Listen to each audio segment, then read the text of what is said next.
Hello friends, lovely bio classes में आपका स्वागत है। आज मैं यूपीएचएससी 2018 बॉटनी का पेपर सॉल्व करूंगी। इस पेपर को मैंने 3 पार्ट में बनाया है और पहले 2 पार्ट मैंने पहले ही अपलोड कर दिए हैं, जिसमें हमने फर्स्ट से लेकर 75 तक क्वेश्चन सॉल्व किए हैं और आज हम 76 से लेकर 100 क्वेश्चन सॉल्व करेंगे और इस तरह ये पेपर कंप्लीट हो जाएगा। यूपीएचएससी ने अपनी एग्ज़ाम डेट अनाउंस कर दी है और पेपर 30 अक्टूबर को होने वाला है। तो आइए पेपर हम स्टार्ट करते हैं। इस पेपर में 2 पार्ट रहेंगे। फर्स्ट पार्ट जनरल नॉलेज का रहेगा जो 60 मार्क्स का होगा और जो सेकंड पार्ट है वो रहेगा 140 मार्क्स का और वो ऑप्शनल सब्जेक्ट का रहेगा। बॉटनी, जूलॉजी, जो भी ऑप्शनल सब्जेक्ट है उसका रहेगा। तो हमारा जो है बॉटनी के बारे में बात कर रहे हैं, तो जो ऑप्शनल सब्जेक्ट हमारा बॉटनी है। ऑप्शनल सब्जेक्ट जो है उसमें 70 क्वेश्चंस आएंगे और जो जनरल नॉलेज का है, जीएस का पेपर होगा, इसमें जो है 30 क्वेश्चंस होंगे। तो आइए पेपर स्टार्ट करते हैं और इस पेपर को करने के लिए आपको जो टाइम मिलेगा वो होगा 2 आवर्स का। हमारा 76 क्वेश्चन है, commercial coir is extracted from which part of coconut. Commercial coir को कोकोनट के किस पार्ट से निकाला जाता है। कमर्शियल, ये देखिए कोकोनट का फ्रूट है, ठीक है, और ये इसका बाहर वाली लेयर को हम क्या कहेंगे, सबसे बाहर वाली को एपिकार्प, और जो इसके अंदर है एपिकार्प के अंदर की तरफ होता है मीजोकार्प और सबसे अंदर होता है एंडोकार्प, ठीक है। और इसके अंदर ये देखिए यहाँ पर हमारा एक एम्ब्रियो और अंदर जो होता है इसके एंडोस्पर्म, ठीक है। तो जो नारियल होता है इसमें कॉयर निकाला जाता है मीजोकार्प से, जो रॉब बनाने के या मैट बनाने के काम आता है, ये निकाला जाता है मीजोकार्प से। और इस बार जीआईसी में क्वेश्चन पूछा गया था कि जो कोकोनट है वो कौन से टाइप का फ्रूट है, तो ये भी हमें ध्यान रखना है। जो कोकोनट है इसका फ्रूट टाइप है ड्रूप, ठीक है। कोकोनट नट नहीं है, ये क्या है, ड्रूप है। और जो फाइबर इससे निकाला जा रहा है कोकोनट से, मीजोकार्प से जो फाइबर निकलेगा वो कौन से टाइप का फाइबर होगा, वो होगा सेल्यूलोज फाइबर, ठीक है। आगे बढ़ते हैं। नेक्स्ट क्वेश्चन है, the biggest botanical garden in India is located in Mumbai, Hyderabad, Kolkata, Gujarat. तो देखिए जो बिगेस्ट बॉटनिकल गार्डन है इंडिया में वो प्रेजेंट है कोलकाता में, ठीक है। और इसका नाम चेंज करके अभी क्या किया है, आचार्य Jagdish Chandra Bose Indian botanical garden. बहुत पहले टाइम पे इसका नाम हुआ करता था रॉयल बॉटनिकल गार्डन। और ये कहाँ पर स्थित है, ये हावड़ा, वेस्ट बंगाल, कोलकाता में स्थित है, ठीक है। ये एक और चीज़ के लिए बहुत ज़्यादा फेमस है, अपने बैनियन ट्री के लिए, जो कि बहुत ही द ग्रेट बैनियन ट्री यहाँ पर है और ये लोगों के आकर्षण का केंद्र बना रहता है, लोग इसे देखने के लिए जाते हैं। तो याद रखिएगा, ये क्वेश्चन भी पूछा गया है किसी एग्जाम में कि जो बॉटनिकल गार्डन है कोलकाता में, ये किसके लिए फेमस है, तो ये अपने ग्रेट बैनियन ट्री के लिए फेमस है। Next question, which of the following seeds are rich source of omega fatty acid. कौन सा ऐसा सीड है जिसमें ओमेगा फैटी एसिड बहुत ज़्यादा प्रेजेंट होगा। ये स्ट्रेट फॉरवर्ड क्वेश्चन है। फ्लैक्स सीड्स जो होते हैं, फ्लैक्स, अलसी बोलते हैं इसको हम हिंदी में, ये रिच सोर्स हैं, इनमें बहुत ज़्यादा ओमेगा फैटी एसिड पाया जाता है और जिन लोगों में ओमेगा फैटी एसिड की कमी होती है उनके लिए सप्लीमेंट की तरह भी काम करता है। डॉक्टर इसे सप्लीमेंट की फॉर्म में भी पेशेंट्स को बोलते हैं कि वो इसे लें, तो फ्लैक्स इसका आंसर हो जाएगा। Next 79, which of the following is the non conventional energy source. बहुत ही सिंपल क्वेश्चन है ये। तो 2 तरीके के हमारे पास एनर्जी सोर्स होते हैं, एक तो होता है कन्वेंशनल और दूसरा होता है नॉन कन्वेंशनल। कन्वेंशनल को हम हिंदी में बोलते हैं परंपरागत और नॉन कन्वेंशनल को हम बोलते हैं गैर परंपरागत, ठीक है। तो जो कन्वेंशनल होता है वो हम बहुत पुराने टाइम से यूज़ करते आ रहे हैं, जिनके बारे में हमें बहुत पहले से पता है। और जो नॉन कन्वेंशनल है, गैर पारंपरिक, तो जो गैर पारंपरिक हैं इनके बारे में हमें बहुत पहले से पता नहीं है। तो वुड, एलपीजी, सीएनजी, ये हमें बहुत पहले टाइम से पता है, हम इसे यूज़ कर रहे हैं। लेकिन जो विंड मिल है वो अभी हमें पता चला है कि इसको भी यूज़ किया जाता है, तो जो विंड मिल यहाँ पर हमारा आंसर होगा। Next question, who among the following is known as the father of Indian ethnobotany. तो ये भी स्ट्रेट फॉरवर्ड क्वेश्चन है। जो एसके जैन है, सुधांशु कुमार जैन, वो क्या है, फादर ऑफ एथनो बॉटनी है, ठीक है। तो ethnobotany is the study of a region's plant and their practical uses through the traditional knowledge of a local culture and people. A living cell has a protoplasm which is water based and demarcated by a lipid layer membrane, ठीक है। तो एक living cell है जिसमें protoplasm है, ठीक है, और वो प्रोटोप्लाज्म के बाहर क्या है, एक लिपिड की लेयर है, मतलब लिपिड मेम्ब्रेन है, प्लाज्मा मेम्ब्रेन है। If a cell is pierced up to 1/5 of its diameter with a very sharp needle, हमने इस सेल के 1/5 डायमीटर तक एक बहुत ही शार्प निडल को पेनिट्रेट किया है, ठीक है। आफ्टर टेकिंग द निडल, इस निडल के बाद क्या होगा, जब हम किसी सेल मेम्ब्रेन में 1/5 उसके डायमीटर तक क्या कर देंगे, वो एक बहुत शार्प निडल डाल देंगे, तो फिर उसके बाद क्या होगा। तो सबसे पहला है यहाँ पर no effect will be observed. Next है protoplasm will leak out from the hole made by the needle for a few minutes until the cell heals the wound. Next, protoplasm will keep on leaking out till the cell is dead. Next, the cell will burst like a balloon. तो हमारा first option होगा यहाँ पे no effect will be observed. ऐसा इसलिए होगा क्योंकि plasma membrane जो है वो कोई स्टैटिक मेम्ब्रेन नहीं है, वो डायनामिक है, ठीक है। और प्लाज्मा मेम्ब्रेन जो है फ्लूइड की तरह काम करती है। वो अगर हम उसमें 1/5 डायमीटर तक शार्प निडल को पेनिट्रेट भी करेंगे तो उससे कोई फ़र्क नहीं पड़ेगा, कोई होल नहीं होगा, क्योंकि वो एक सीधी में, वो एक जैसे समझ लीजिए प्लास्टिक है। अगर आप प्लास्टिक में होल करेंगे तो क्या होगा, प्लास्टिक में आप होल करेंगे तो होल बन जाएगा और वो छेद मतलब परमानेंट उसमें बन जाएगा। लेकिन ऐसे मेम्ब्रेन नहीं है कि कोई प्लास्टिक का कवर है। मेम्ब्रेन कैसी है, फ्लूइड नेचर में है। लिपिड्स उसमें ऐसे बिल्कुल इतनी पास ऐसे जुड़े हुए नहीं हैं कि वो मेम्ब्रेन में होल कर दें। और जो प्लाज्मा मेम्ब्रेन है वो क्या कर लेती है, अगर उसमें कोई इंजरी हो भी जाती है तो वो अपने आप को फिर से क्या कर लेती है, उसके जगह जो, अगर हम उसमें से बीच में से कोई लिपिड निकाल भी देंगे तो वो पीछे के लिपिड उसकी जगह ले लेते हैं। तो इससे कोई फ़र्क नहीं पड़ता कि हम उसमें निडल को पेनिट्रेट करते हैं। नेक्स्ट क्वेश्चन है अ film projector will and microscope give equal magnification. ठीक है, एक फिल्म प्रोजेक्टर और माइक्रोस्कोप जो है इक्वल मैग्नीफिकेशन दे रहे हैं, but a film projector not use to see living cell because, लेकिन एक फिल्म प्रोजेक्टर को हम लिविंग सेल को देखने के लिए यूज़ नहीं करते। क्यों? A living cell can not be placed in a film projector. Next, the viewer's eye is close to a microscope whereas it is far away from the projector screen. Next, a microscope produces a virtual image whereas a projector produces a real image. Last, a microscope has greater resolving power than a projector. Microscope में जब हम किसी भी image को देखते हैं तो हम दो ही चीज़ों की बात करते हैं, पहला मैग्नीफिकेशन, दूसरा resolving power.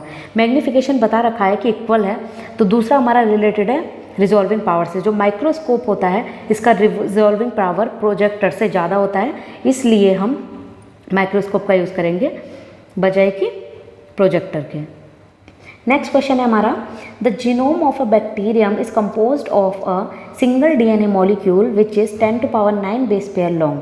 How many moles of genomic DNA is present in the bacterium.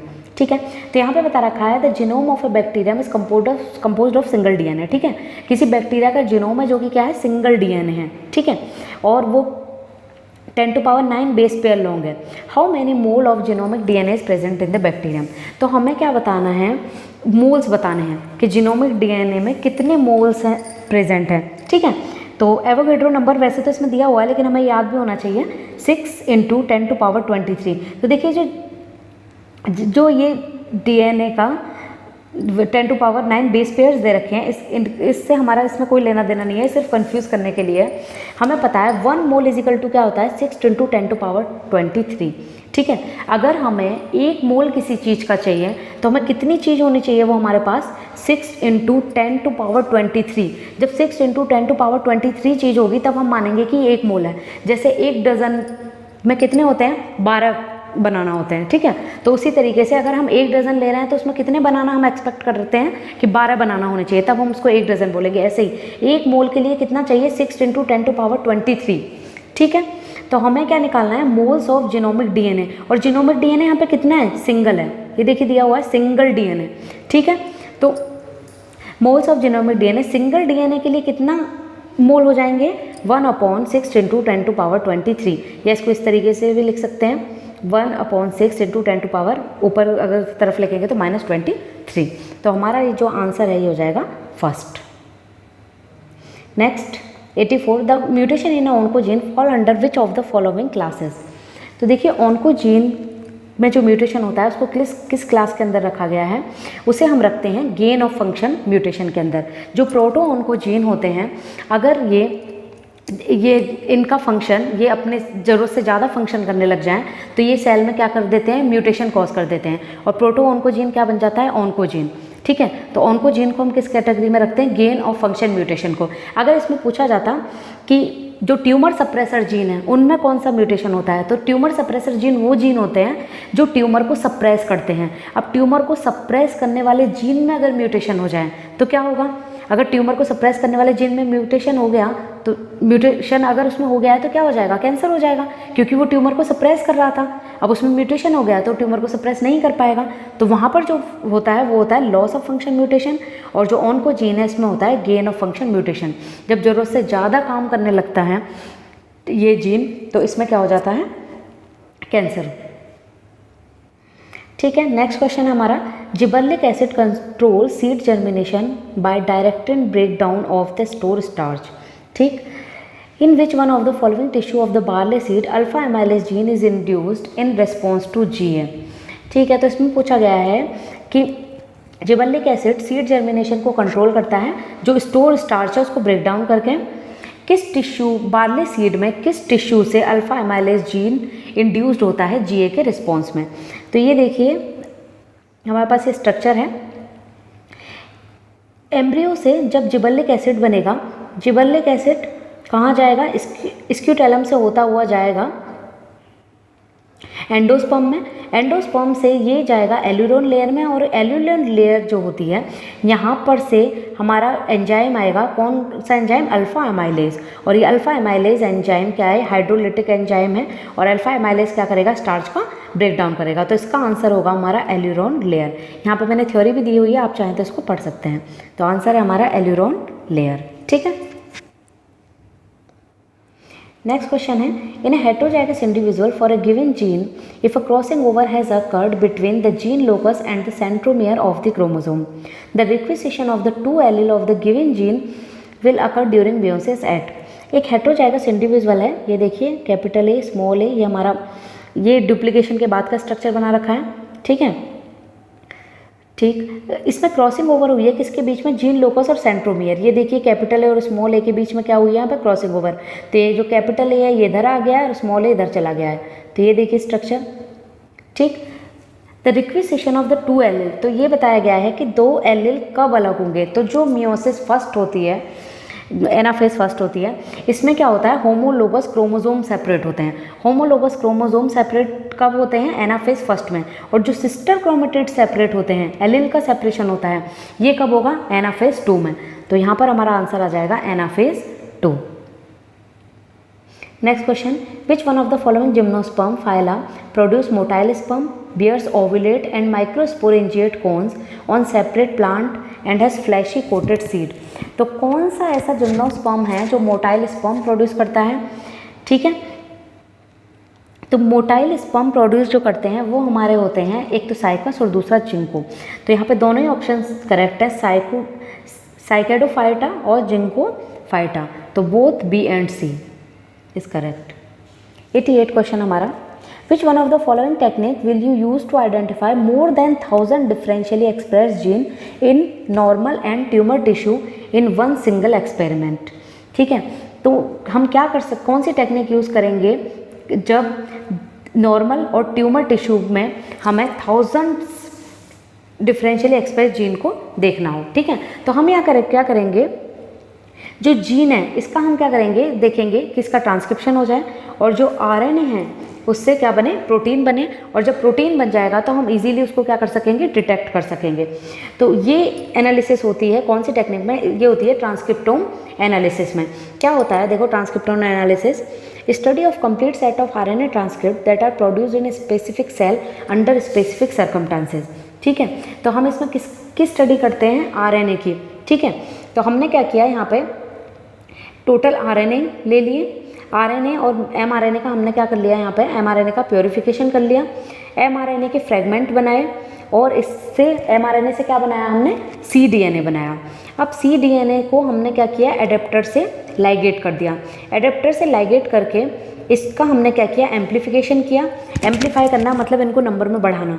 Amplify करने के बाद इनको हमने क्या किया, इनकी सिक्वेंसिंग कर ली, ठीक है। तो ट्यूमर जीन में और नॉर्मल जीन में हमें पता चल जाएगा कि कौन कौन से जीन एक्सप्रेस हो रहे हैं ट्यूमर सेल्स में और कौन कौन से जीन एक्सप्रेस हो रहे हैं नॉर्मल सेल्स में, और हम उन दोनों में आपस में डिफ्रेंशिएट कर पाएंगे।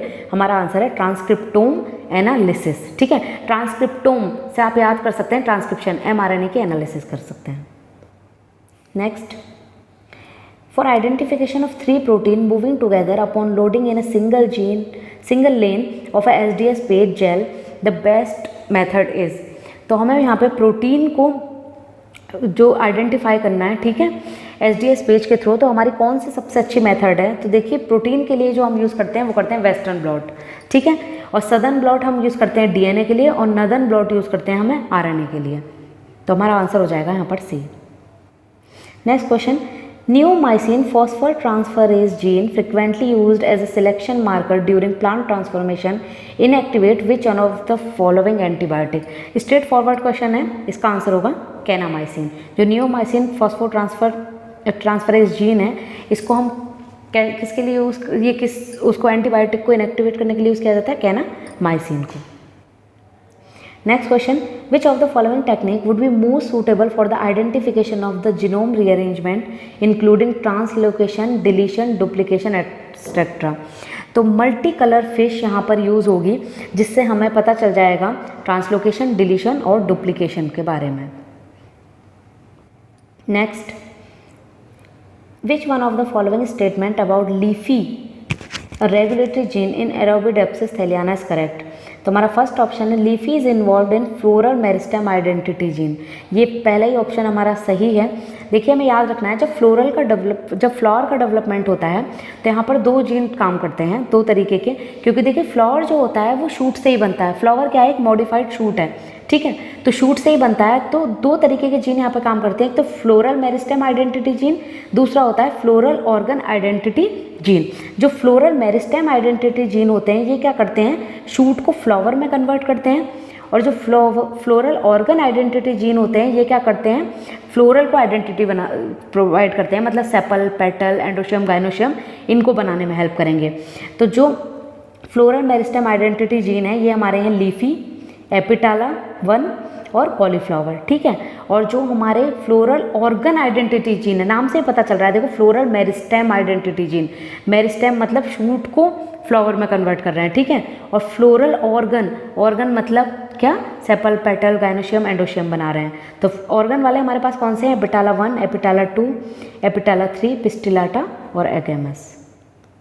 नेक्स्ट क्वेश्चन है, the quantum rate of oxygen evolution during photosynthesis drastically drop in far red light, this effect is known as far red drop, red drop, blue drop, visible spectrum drop. तो इसका answer है हमारा red drop, ठीक है। Quantum yield को, oxygen की quantum yield क्या होती है, देखो पर क्वांटा लाइट एब्जॉर्व करके कितना ऑक्सीजन इवॉल्व हो रहा है, कितना ऑक्सीजन बन रहा है, उसी को हम क्या बोलते हैं, क्वांटम यील्ड, ठीक है। तो ये आंसर होगा हमारा red drop. Next, dark grown seedling display triple response when expose to ethylene, which one of the following is not a part of triple response. बहुत इंपॉर्टेंट है, बहुत सारे एग्जाम में क्वेश्चन पूछा गया है, तो ये हमें तो 3 रिस्पॉन्सेस के याद ही होना चाहिए। Decrease in epicotyl elongation, thickening of shoot, horizontal growth of epicotyl, ये 3 इफेक्ट को ही हम ट्रिपल रिस्पॉन्स बोलते हैं। और जो rapid unfolding and expansion of leaves, ये हमारा गलत है, ठीक है। तो ये जो नोट पूछा है, तो ये हमारा क्या हो गया, आंसर हो गया। Next, in eukaryotic replication helicase loading occur at all replicator during, जो हेलिकेज होता है ये लेट जीवन में लोड होगा, answer B.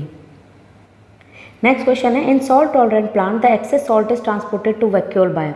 Salt tolerant plant में सोडियम, प्रोटॉन, एंटीपोटर्स पाए जाते हैं, जो कि क्या करते हैं, एक्सेस सॉल्ट को वैक्यूल में ट्रांसपोर्ट कर देते हैं, ठीक है।